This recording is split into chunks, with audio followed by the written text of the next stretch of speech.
Top 10 Haunted Places in Idaho. Rose Hill Cemetery, Idaho Falls. There is a huge, above-ground tombstone that if you knock on it, something from the other side will knock back. There were 2 graves side by side. One with the surname Were and Wolf. Local folks suggested Idaho Falls was plagued with werewolves. The townsfolk caught a wild animal that looked like a werewolf. They cut the animal in half and buried the halves next to each other. Reports of feeling invisible hands grasping around, seeing orbs around headstones, and the mausoleum has a little girl who will greet you if you greet her upon entering. The Bates Motel, Coeur d'Alene. This motel was in place before the movie. Some of the movie was filmed there. The motel was originally officers' barracks before and during World War II. Later it was sold and converted into a motel known as the Roadway Inn. Sold again to Mr. Randy Bates and renamed it the Bates Motel. The most of the activity is in rooms 1 and 3. Reports of cold spots, feelings of being watched, strange noises, lights turning off and on alone, and ashtrays being thrown off tables or being moved around the room. Shoshone Indian Ice Caves, Pocatello. Discovered in the 1800s by a little boy looking for his goat. The ice caves were formed by underground eruptions and part of the Black Butte crater lava fields.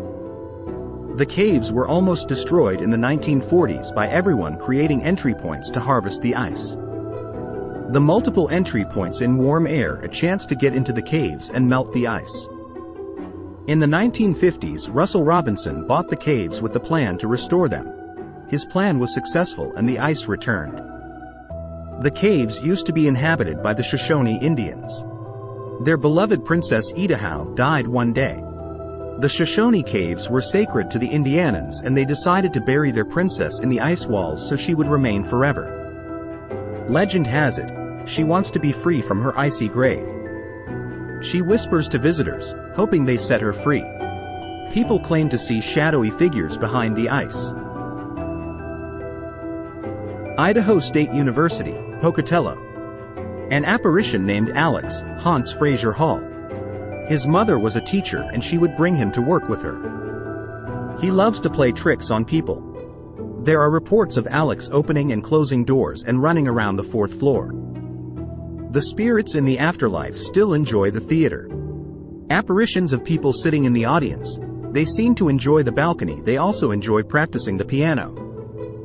An officer responded to a 911 call from the Fraser building. When he arrived, he heard a woman's blood-curdling scream. He called for backup and when they checked the building, no one was there. If you look at the top middle window when driving past Fraser Hall in the R1 lot, you'll see a woman staring back at you. The Owahi Plaza, Boise. Built in 1910 and opened in 1940. It was a hotspot for tourists with a rooftop garden, restaurant, with a dance floor and live music. The building was renovated into offices spaces, retail space and apartments. The full apparition of a woman was seen in room 136. A female guest woke up during the night and saw a female standing in the room. The guest said she didn't feel scared, she actually felt a sense of calm. The woman asked the spirit who she was and what she wanted, but the spirit just faded away. The Brig at Farragut State Park, Farragut. Originally a naval training center and at one time, a military jail. Built during World War II in response to Pearl Harbor. Not sure who haunts the grounds, but everyone who has seen it describes it as a male in some kind of uniform, either military or prison. Objects going flying across old cells, large and heavy objects are found in different places when no one has been in the building. Morgan's Alley, Lewiston. The Blue Lady appears when there is an audience around. She's been seen for centuries. Always dressed in a late 19th century blue gown with blonde locks of curls arranged around her face. Reports of seeing Blue Gown twirling around the orchid room when he played music.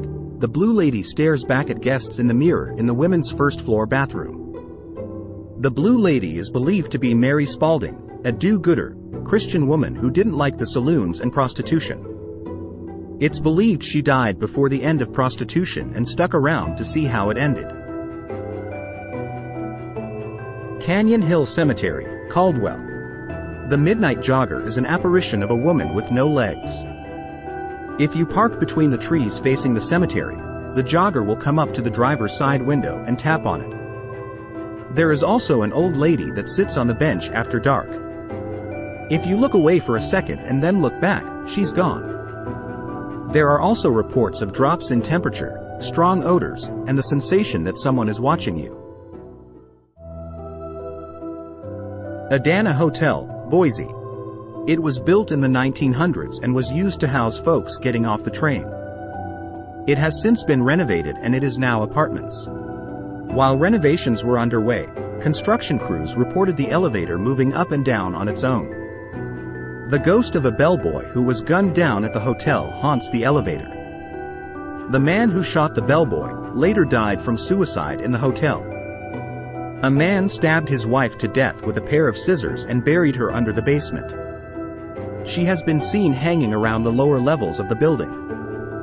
An evil entity who is aggressive is said to be on the 3rd and 4th floors. It pulls sleeping guests from their bed. It is also reported that lights turn off and on by themselves, moaning sounds, and a misty gray apparition is seen. 1921. Alexander Palmer Jacobs, a farmer from Kuna, came to Boise and asked about a room at the hotel. Shocked by the price, he decided to get a room at the Bristol Hotel. He came back to the Indiana Hotel, not satisfied with the Bristol Hotel, and rented a room on the 4th floor. About 5:15 a.m., 2 waitresses witnessed Jacobs dangling from the balcony of his room and pushed off. He was dead instantly. Police found half of a cup of liquid to be taken before an X-ray and a business card of a doctor in Bristol. Jacob was supposed to have an operation later on that day. The suicide of Alexander Palmer Jacobs shocked everyone because Jacobs was worth around $50,000 for that time, owned an 80-acre ranch and some land in Boise. After some research, it was discovered that Jacobs was kin to Cyrus Jacobs. Cyrus was one of Boise's earliest residents. Old Idaho State Penitentiary, Boise. It began in 1870 as a one-cell jail. The penitentiary held up to 600 prisoners at one time. The conditions were brutal. The inexpensive sandstone used to make the prison held in the brutal heat of the Idaho summer and almost bake the prisoners. The winters were just as bad. The sandstone held the cold in also. Proper plumbing wasn't put into the prison until the 1920s, which left things unsanitary. The conditions pushed inmates to violence and the guards retaliated with more violence. 1971. The riots broke out. Prisoners burned down the chapel and dining hall. 1973. Riots broke out again, only worse this time. This moved the timeline up of moving the prisoners to the newly updated location. December 3, 1973. The prisoners were moved for good to a penitentiary south of Boise. The state of Idaho left the old penitentiary how it was with burn walls to this day. The old Idaho State Penitentiary was also placed on the National Register of Historic Places at that time, also. The state of Idaho has had only 11 state executions, and 10 of them were carried out at the penitentiary. Notorious inmates. Raymond Allen Snowden, aka Idaho's Jack the Ripper. He was convicted of murder in 1956, and was sentenced to death by hanging. October 18, 1957, at 12:06 a.m. the trapdoor was pulled and Snowden struggled at the end of the noose for 15 minutes before finally dying.